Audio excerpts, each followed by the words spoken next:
আসসালামু আলাইকুম। আর মাত্র কয়েকদিন পরে রমজান মাস। তাই রমজানের আগে কিছু কাজের প্রিপারেশন নিয়ে রাখলে রমজানের কাজগুলো খুব সহজেই করা যায়। যেহেতু আমরা সারাদিন রোজা রাখি, খুবই ক্লান্ত লাগে। তাই রমজানের জন্য আগে থেকে যদি কিছু কাজ এগিয়ে রাখা হয় তাহলে কিন্তু রমজান মাসটা আমাদের সবার জন্য খুবই সহজ। আর তার জন্য আমি আজকে তৈরি করে দেখাবো পেঁয়াজু মিক্স। ডাল বাটাবাটি ঝামেলা ছাড়া সারা মাসের জন্য এভাবে পেঁয়াজু মিক্স তৈরি করে রাখতে পারেন। তাহলে চলুন তৈরি করে দেখাচ্ছি পেঁয়াজু মিক্স। পেঁয়াজু মিক্স তৈরি করার জন্য আমাদের লাগবে 1.5 কাপ ফলাউ চাউল, 2 কাপ মসুরের ডাউল। এখন 1 কাপ দিয়ে দিচ্ছি, পর আর 1 কাপ দিব। এখন দিয়ে দিচ্ছি 1.5 কাপ খেসারির ডাউল, আর দিয়ে দিচ্ছি আবারও 1 কাপ মসুরের ডাউল। এখন এই সমস্ত উপকরণ খুব ভালোভাবে মিক্স করে মিশিয়ে নেব।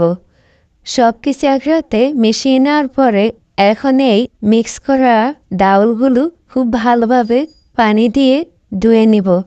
ডালগুলো খুব ভালোভাবে কষলিয়ে পানি দিয়ে ধুয়ে নিতে হবে। যখন এইগুলো পানি দিয়ে ধুয়ে নেওয়া হবে তখন এই পানিটুকু ফেলে দিয়ে এখন আমি এই ডালগুলো ছেঁকে নেওয়ার জন্যে একটা চাশনি নিয়েছি। খুব সুন্দর করে ধোয়া হয়ে গেছে এবং পানি জড়িয়ে নিয়েছি। এখন এই ডালগুলোর গায়ে থেকে পানি শুকানোর জন্যে একটা ডালায় বা যে কোনো পাত্রে দিয়ে শুকিয়ে নিতে হবে। আমি এই ডালায় করে এই ডালগুলো শুকিয়ে নেব, যেন ডালের গায়ে কোনো পানি না থাকে এবং খুব সুন্দর করে ব্লেন্ড করা যায়। তা আমি এখানে কিছুটা দিয়ে এগুলোকে শুকিয়ে নেব, বাকিগুলো আমি অন্য একটি পাত্র দিয়ে শুকিয়ে নেব। এখন এই ডালাটাকে মিডিয়াম রোদে দিয়ে একটু শুকিয়ে নেব। ফিরে আসলাম ডালগুলো শুকানোর পরে।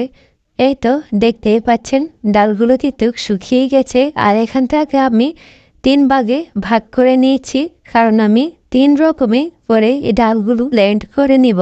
আর এই কাজটা একটু খেয়াল করে করতে হবে, কারণ সবগুলো ডাল একরকমে ব্লেন্ড করা যাবে না, তাহলে আপনার পেঁয়াজু তৈরি করলে পারফেক্ট হবে না। এখানে আমি এক অংশ একেবারে মিহি করে ব্লেন্ড করে নিয়েছি, একটি অংশ মিডিয়াম ব্লেন্ড করে নিয়েছি, আর একটি অংশ হালকা দানা দানা করে ব্লেন্ড করে নিয়েছি। মোট 3টি ভাগে ভাগ করে 3 রকমে আমি ব্লেন্ড করে নিয়েছি। কিন্তু আমরা জানি যে পেঁয়াজু একটু গোটা গোটা ডাউল রাখা হয়, সেই জন্যে আমি ওইভাবে ব্লেন্ড করে নিয়েছি। চেষ্টা করবেন এভাবে ব্লেন্ড করে নেওয়ার জন্যে, এতে করে আপনার পেঁয়াজু মিক্সটা খুবই পারফেক্ট হবে। এখন একে একে এই 3টি উপকরণ আমি একসাথে মিলিয়ে নিচ্ছি। 3টি উপকরণ একসাথে দেওয়ার পরও এটা আবারও ভালোভাবে মিক্স করে নিতে হবে, যেন সবগুলো ডাউল একসাথে মিশে যায়। এই তো তৈরি হয়ে গেছে আমার তৈরি করার জন্য পেঁয়াজু মিক্স। এইভাবে আপনারা অবশ্যই বাসায় চেষ্টা করবেন। এভাবে পেঁয়াজু মিক্স তৈরি করে সংরক্ষণ করে মাস জুড়ে রাখা যাবে। এখন আমি যে পেঁয়াজু মিক্সটা তৈরি করেছি সেটা দিয়ে আপনাদেরকে পেঁয়াজু তৈরি করে দেখাচ্ছি। আমি কিছুটা পেঁয়াজু মিক্স নিয়ে এতে পানি দিয়ে 10 মিনিট রেখে দেব, তবে পানিটা পরিমাণ মতো দিতে হবে। আর 10 মিনিট পরে দেখা যাবে ডালগুলো একেবারে নরম হয়ে গেছে।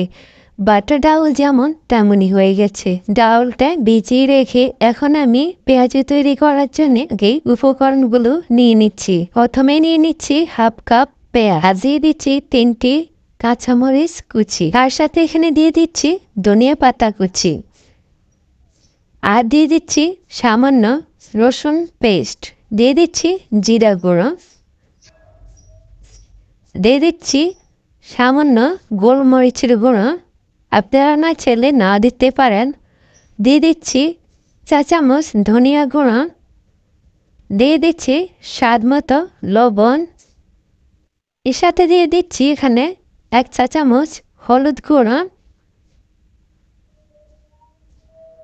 দিয়ে দিচ্ছি 1/2 চা চামচ মরিচ গুঁড়ো। এটা আপনারা আপনাদের পছন্দ অনুযায়ী ব্যবহার করবেন। এখন এই পেঁয়াজ যেমন ধনিয়া পাতা খুব ভালোভাবে মথে নিব। এটাকে খুব ভালোভাবে মথে নরম করে নিতে হবে, যেন এখানে গোটা গোটা কোনো কিছুই না থাকে। এই তো দেখতেই পাচ্ছেন আমি এটাকে কিভাবে মথে নিয়েছি। এখন ভিজিয়ে রাখা ডাল পেস্ট দিয়ে দিচ্ছি। আমি যে ডালের মিক্সটি ভিজিয়ে রেখেছিলাম সেটা দেখতেই পাচ্ছেন একেবারে পারফেক্টভাবে ভিজে নরম হয়ে গেছে, এবং আমরা যে বাটার ডাউলটা ব্যবহার করি ওই রকমই সেম। এখন আমি পেঁয়াজ মিক্সের সাথে এই ডাল বাটাটা খুব ভালোভাবে মিক্স করে নিয়েছি। এখন আমি চলে যাচ্ছি চুলাদেরকে দেখানোর জন্যে এই পেঁয়াজু মিক্স দিয়ে কতটা পারফেক্ট পেঁয়াজু তৈরি করতে পারি আমরা। পেঁয়াজু তৈরি করার জন্য পেঁয়াজুর শেপ দিয়ে তেলে দিয়ে দিচ্ছি। তেলটা যখন হালকা গরম হয়েছে তখন আমি পেঁয়াজগুলো দিচ্ছি। মিডিয়াম আঁচে এক পিঠ ভালো করে ভেজে নেওয়ার পরে এখন আমরা উল্টিয়ে দিচ্ছি। পেঁয়াজগুলো মিডিয়াম আঁচে ভেজে নেওয়ার চেষ্টা করবেন, এতে করে পেঁয়াজগুলো ভেতর থেকে খুবই মুচমুচে এবং ক্রিস্পি হবে, এবং অনেকটা সময় ধরে এই পেঁয়াজু মুচমুচে থাকবে। এক পিঠ উল্টিয়ে দেওয়ার পরে দ্বিতীয়বার আবারও উল্টিয়ে দিচ্ছি। এভাবে কয়েকবার উল্টিয়ে পাল্টিয়ে মুচমুচে করে পেঁয়াজগুলো ভেজে নিতে হবে। আর এই পেঁয়াজগুলো দেখতেই পাচ্ছেন কতটা পারফেক্ট হয়েছে। এইভাবে পেঁয়াজু মিক্স করে আপনারাও বাড়িতে একবার হলো পেঁয়াজু তৈরি করে দেখতে পারেন। রমজান মাসের জন্য এভাবে খুব সহজে পেঁয়াজু মিক্স তৈরি করে আপনার রমজানের কাজ খুবই সহজ করে নিতে পারেন। এটি ঝামেলা বিহীন, খুবই অল্প উপকরণে অল্প সময়ে এই মিক্সটি আপনি তৈরি করে নিতে পারেন। প্রিয় দর্শক, আমার আজকের এই পেঁয়াজু মিক্সের রেসিপিটি আপনাদের কেমন লেগেছে তা অবশ্যই কমেন্টে জানাবেন। তো আমি একটি পেঁয়াজু ভেঙে দেখাচ্ছি, এটা ভিতর থেকে কতটা মুচমুচে এবং ক্রিস্পি হয়েছে এবং ভিতর থেকে খুব সুন্দরভাবে সেদ্ধ হয়ে গেছে। আমার আজকের ভিডিওটি এই পর্যন্তই। সবাই অনেক বেশি ভালো থাকবেন, সুস্থ থাকবেন। আজকের মতো বিদায় নিচ্ছি। আল্লাহ হাফেজ।